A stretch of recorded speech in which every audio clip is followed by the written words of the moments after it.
Efforts of a few hoping to catch the attention of our city. Corey's network canvassed Grandview neighborhoods today to remind people about the victims of our area's unsolved homicides.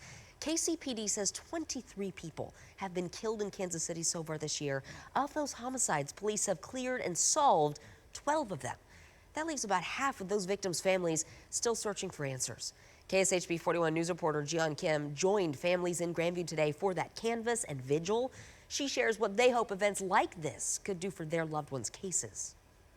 The family, the friends will never be the same. We can't go on. This was a scene on Interstate 49 and Blue Ridge Boulevard Saturday afternoon. Parents and siblings of homicide victims pleading the public for help in finding justice. People do forget, people move on with their lives, but I will never forget. Carlos Garcia was only 16 years old when he was killed outside his grandparents' home in 2021. He died in the arms of his mother, Amapola Garcia, who continues to fight for his case today. It was my son, and I will always speak up for my son until this murder is solved. Many of the families tell me with time they feel forgotten, but for them it was their son, daughter, husband, and wife. That's been almost as painful as losing my son, is watching my daughter suffer, because she not only lost her brother but her best friend, and I feel like in a way I kind of lost both my children because she's never been the same. Their plea is for anyone who knows anything to report it. People can also call elected officials and ask that unsolved cases be opened again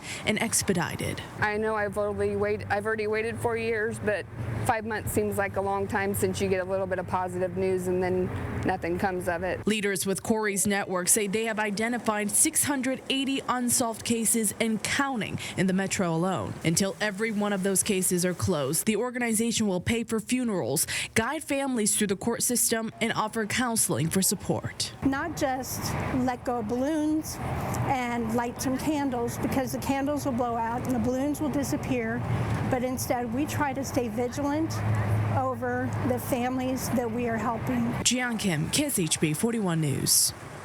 So KCPD has this database that shows, look at these faces, so many of the city's homicide victims and their cases that are still unsolved. There are so many people on here. So you'll find hundreds of people, all with families still searching for answers like the ones Gian talked to today. You can also see contact information for the detectives in charge of these investigations.